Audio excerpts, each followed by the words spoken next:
Part 4 di kandang ayam. Aku menyusuri jalan depan rumah hingga pertigaan sambil berteriak-teriak memanggil nama mereka. Ada beberapa tetanggaku di depan rumah, tapi kata mereka tidak melihat Arif, Bondan maupun Irawan ketika aku tanya. Cepat sekali mereka menghilang, padahal cuma aku tinggal bobok 1 jam saja. Diriku sambil mengusap peluku yang sedari tadi berkeringat karena gerah tidur di dalam kamar tanpa kipas.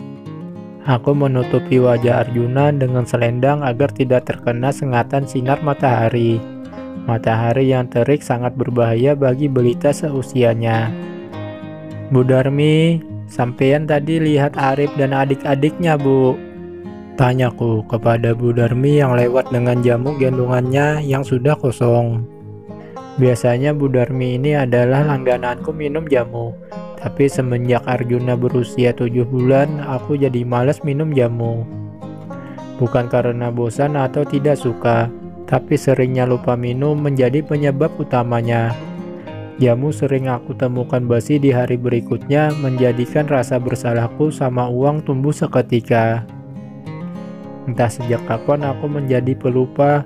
Sepertinya karena kesibukan di rumah yang menumpuk, ditambah lagi harus mengasuh 4 anak kecil sekaligus, cepat membuatku amnesia.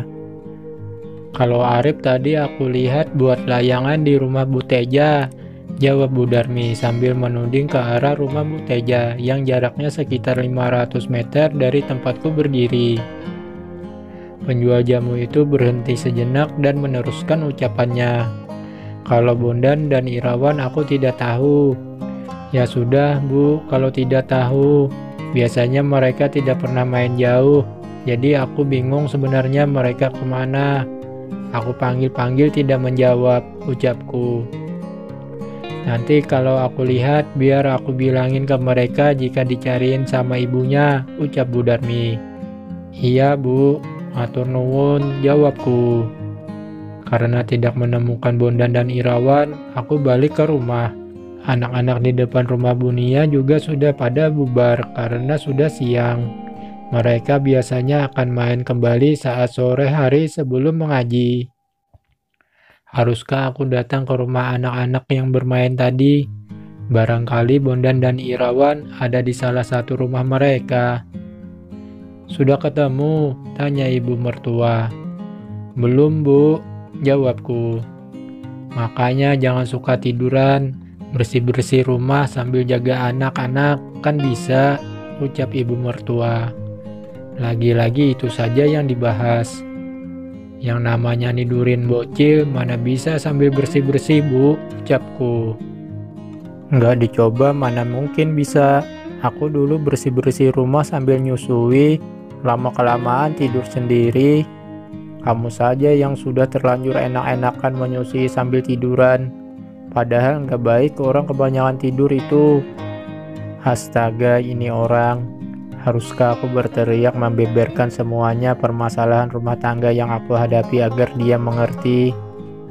Sudahlah Bu, aku ini sedang mencari anakku. Jangan lagi ditambahi beban dengan mengatakan yang tidak-tidak. Tidak ada ibu-ibu yang memiliki balita bisa tidur dengan nyenyak. Apalagi aku menghentikan bicaraku. Tidak mungkin aku belak-belakan bercerita mengenai kehidupan pribadiku dengan Mas Yudis. Bagaimana di saat aku kelelahan, laki-laki itu sama sekali tidak mau mendengar keluhanku. Dia minta aku layani seakan-akan itu adalah tugas yang wajib aku lakukan. Tidak salah sebenarnya bila Mas Yudis minta dilayani. Benar pula jika itu kewajibanku. Namun, harusnya Mas Yudis mengerti jika aku juga perlu istirahat, jadi bisa dibicarakan dengan tepat kapan waktunya kita bersama. Apalagi apa? Kenapa kamu tidak mau melanjutkan kalimatmu? Tanya ibu. Tidak Bu, tidak apa-apa, ucapku. Tidak apa-apa kok ngomong apa lagi? Apa kamu tidak diberi nafkah oleh Yudis? Aku kira tidak mungkin. Aku diam saja, biarlah ibu mertuaku menerka-nerka. Hal yang amat memalukan bila aku menceritakan aib keluargaku kepada orang lain, meskipun itu kepada mertuaku sendiri. Bondan, Irawan. Aku terus saja berteriak-teriak memanggil kedua anakku tersebut karena yang besar sudah aku ketahui keberadaannya. Di mana Bondan dan Irawan, ya Allah, lirihku. Tiba-tiba terdengar bunyi ayam keok-keok di belakang rumah. Aku dan ibu mertua segera menuju ke arah datangnya suara. Tidak biasanya ayam-ayam itu berteriak-teriak. Di belakang rumah memang ada kandang kecil yang dibuat oleh Mas Yudis karena mendapat kutuk dari Simbok yang ada di desa beda kabupaten. Ayam-ayam dari desa itu sebenarnya cuma 3 ekor, yang sepasang ayam darah, cowok, cewek, yang satu indukan setarangan. Dimaksud indukan setarangan adalah ayam yang dibawa beserta telurnya. Kata Simbok, ayam setarangan itu bisa membuat orang cepat kaya. Tahayul, ucap Mas Yudis waktu itu.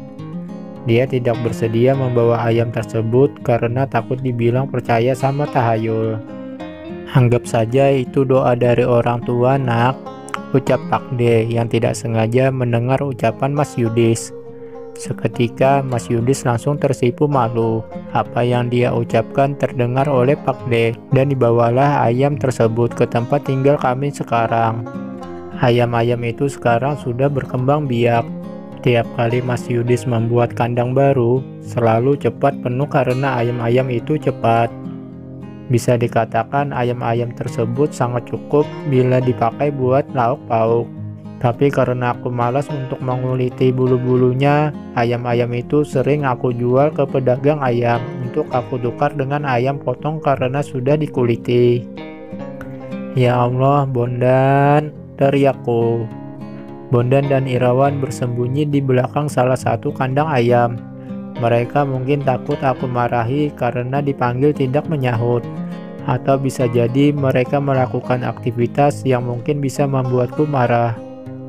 Dicari kemana-mana nggak ada, ternyata kalian di sini, ucapku menahan emosi.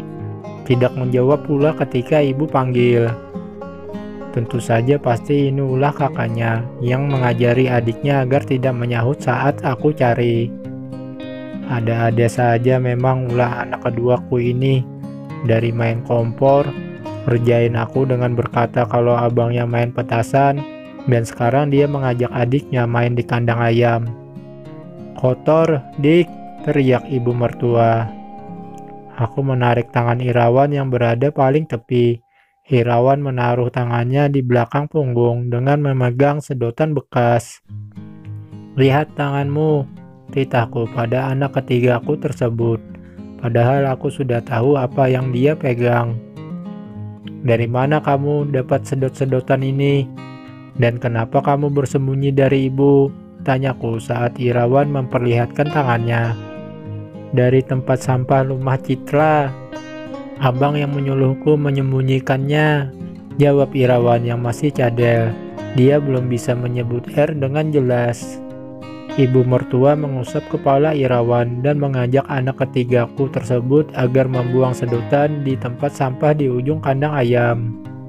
Aku mendengus kesal kemudian menatap Bondan. Adik kamu kenapa kamu ajari memulung, Bondan? Tanyaku sambil melotot. Sini kamu, bentakku sama Bondan yang belum keluar dari belakang kandang ayam. Dengan ragu Bondan keluar dari persembunyiannya dan ternyata di tangannya sebelah kiri sedang menyembunyikan sesuatu. Seekor ayam yang sudah dipermak bulu-bulunya. Bulu sayap dan ekor yang lebih panjang dari bulu yang lainnya digunting tepinya lalu diganti dengan sedotan bekas. Tampak ayam yang dipegangi Bondan tersebut lebih mirip landak karena bulu-bulunya yang panjang ditempeli sedotan yang dipotong lancip. Astagfirullah, Bondan, teriakku. Bersambung.